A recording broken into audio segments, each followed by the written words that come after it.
We are your home theater and AV questions answered. This is AVRant. Want your home theater or AV question answered by Tom and Rob? Send it to question@avrant.com. Welcome to AVRant. I'm Tom Andry, and I'm here with Rob H. Mark.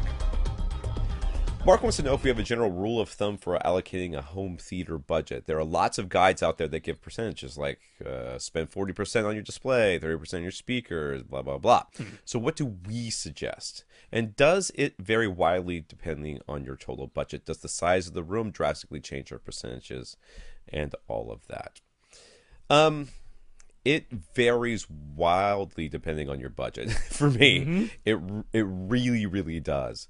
As your budget gets bigger, the amount that you spend on your display usually reduces. The amount that you're spending on your subwoofers, the percentage that you're spending on your subwoofer also reduces. And the amount you spend on your speakers tends to go up.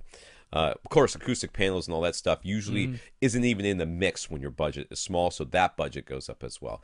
Example, I've got $2,000 to spend on an entire home theater.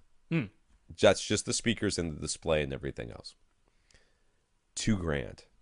$2,000, it makes it awfully hard to get, depending on what you really, really want out of things. It's very easy to spend $1,000 on a display. Sure, of course. But that $1,000 display is probably as good for a $2,000 system as it would be for a $4,000 system. I think the $4,000 system guy or gal might look at that $1,000 display and go, yeah, that's probably about what I want. I don't really need much more than that.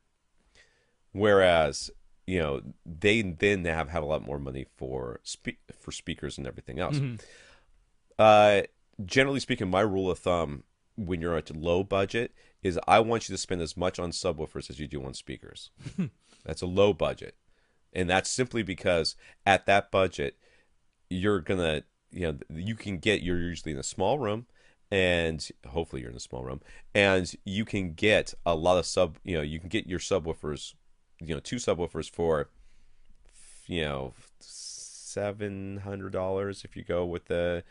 Do they still have those $350 subs over at HSU? Nope. Those are gone, right. But Emotiva does have their new Base X subs that could replace that. So you could get something for like one sub for $500, two subs for $750, $800.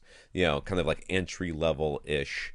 If you're going for something kind of big, and then you're spending about the same amount on the speakers, and you're going to get, since you're sitting close to them, you're going to be getting pretty good value. Now, once you go up in price, you don't have to spend that much more on subwoofers to get subwoofers that can fill a really big room. Now, not a massive room, not a McMansion Chris room, but a bigger room. And then you end up spending a lot more money on your speakers. First, you're sitting further away. You're probably more worried about quality of sound and size and stuff like that. Then when you're starting to look at your displays, you start moving in your projectors. And honestly, once you move into a projector, it becomes very easy to get a very big picture for a very low price if you really want to. Now, yes, you can spend $4,000 like our friend just did on the flagship JVC, which he got on at a discount. You can spend $30,000 on something if you really try. But it's easy. It's not just easy. I mean, you get one of those Wolf projectors where it needs its own stupid room and all that. And you can spend $150,000 if you want. But you can get a fantastic picture that's very large at a very reasonable price, and that sort of caps very quickly to $3,000, $4,000, $5,000. That includes the screen. Then you're like looking at your room and you're going false walls, and those percentages start to change. So with small budgets, if I can, I want to spend one-third, one-third, one-third if I can get away with it. That's kind of hard to do. But I think for most people, it's going to be around close to 40% for maybe even 50% for the display, and then 50-50 on the speakers and the subwoofers. Then those change as we go up in budget for me. Yeah, I mean, I was debating this a little bit a moment. I'm going to go as far as to say, for my own thinking, I don't even really want to give out percentages for people to think about, because Yeah. what my fear is, someone's going to say, well, here's the guide that AVRant gave out, and here's the TV I really want, and here's the subwoofers I really want, but it doesn't fit into the percentages they gave, so I can't consider them. I'm like, no, that's not the way to come at this, in my opinion. I say look at your room most of all, because your room determines a huge number of things. It determines your seating distance. It determines whether you might need acoustic treatments. Maybe that's really important, and you need to prioritize that in your particular room. Like, I would rather see someone get a really nice pair of front, left, and right speakers and one good subwoofer to start, as opposed to skimping on everything so that they can get 11 speakers and 2 subs right away, but all of them are crappy. Right? Like, to me, that isn't a great way to allocate your funds. So for me, it very much depends on your situation. And you have a small budget but a large room, you're going to have completely different allocations versus a small budget and a very small room. You have a large budget and a large room, a large budget and a small room. Like, it all changes. So I wouldn't be handing out percentages to people, because I don't want people thinking in that mode. I want people thinking, here's what I've got for a room. Here's my seating distance. What do I need in terms of screen size? Can I afford that on my budget? What do I need in terms of output from my subwoofers? What do I need in terms of output from my speakers, right? That's the way I want people thinking, as opposed to percentages of a budget. No, I hear what you're saying. At the same time, I am trying to answer the guy's question. Well, yeah. No, I was coming at it from a different tack. I think largely we're in agreement. Yeah, well, I agree with what Rob's saying here. It is very dependent. As a rule of thumb, that's at low budgets, that's kind of what I go for. Sure. Though it immediately goes out the window whenever I look at a specific instance. Mm-hmm. My instance, my room versus your room, my needs versus your needs, that sort of thing. It completely changes. And when you throw significant others and children and pets and all sorts of other things into the mix, things change again and again and again. So you end up with different stuff. Yeah, but so Mark, I'll just give one example. Like, if let's say you have a fairly small budget, but you're in a room, you're sitting 15 feet away, right? I don't want you buying a 50-inch screen because that's all you can afford within the percentages that we're given, right? Right. I want you to be thinking, like, I'm sitting 15 feet away. I need to get a projector. Or I need to get the absolute largest flat panel I can. Maybe that means all I can afford right now is one pair of speakers to start.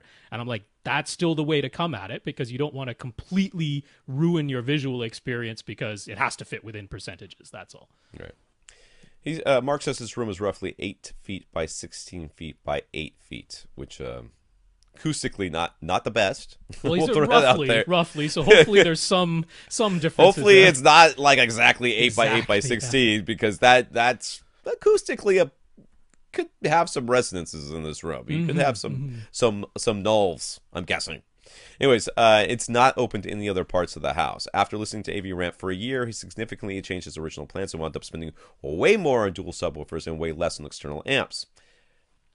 I agree with what you just said, sir. An 8 by 16 by 8, you do not need any. If you spent any on external amps, it should only really be shouldn't need external amps for your speakers. You should have, yes, yeah. It's only because you needed them because your receiver didn't have enough amps. Yeah, you're doing Atmos and it has 9 built in and you need 11. Okay, you need an external amp, but other than that.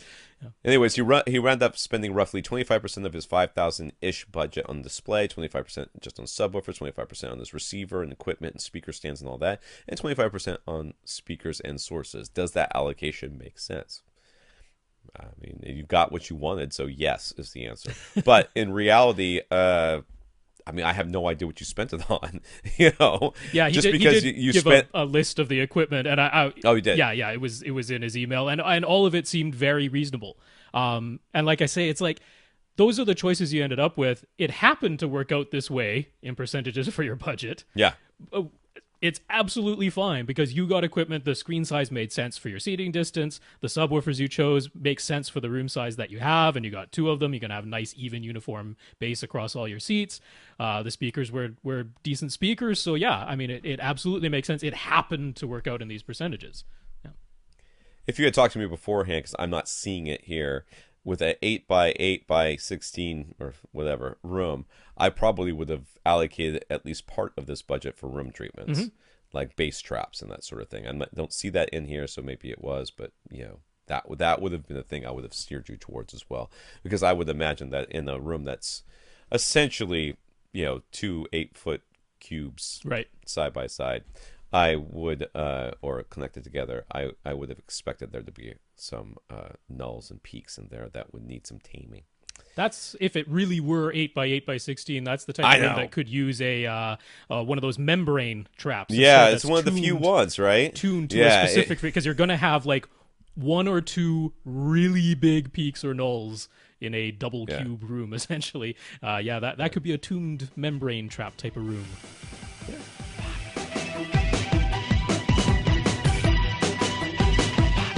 Want your question answered? Send it to question@avrant.com.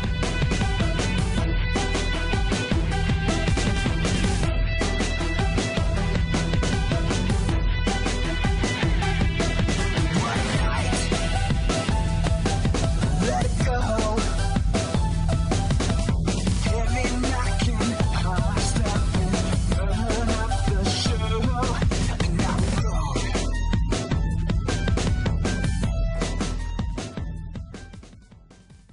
This is AVRant.